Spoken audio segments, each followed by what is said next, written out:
আমি ইউটিউবে একটা ভিডিও পোস্ট করেছিলাম সকালবেলাতে, তো ইউটিউব সেটাকে ডিলিট করে দিল। কেন আমি বুঝতে পারছি না। এমন কিছু তো আমি ভিডিওতে দেখাইনি যে ডিলিট করে দিতে হবে ভিডিওটা। রেগুলারলি আমি যে কাজগুলো করি, রেগুলারলি যেরকম ভিডিও করি সেই রকমই করেছি, তো কেন ডিলিট করে দিল আমি বুঝতে পারছি না। সকালবেলা ভিডিওটা আপলোড করেছি একবার, তখন ওরকম ডিলিট করলো। আমি ভাবলাম হয়তো মেয়ে কিছু জায়গাতে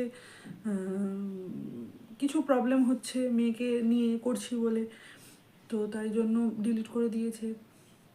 আমি সেই পার্টগুলোকে ডিলিট করে আবার আপলোড করলাম, সেমভাবে ডিলিট করে দিল, সেমভাবে আমাকে মেল পাঠালো।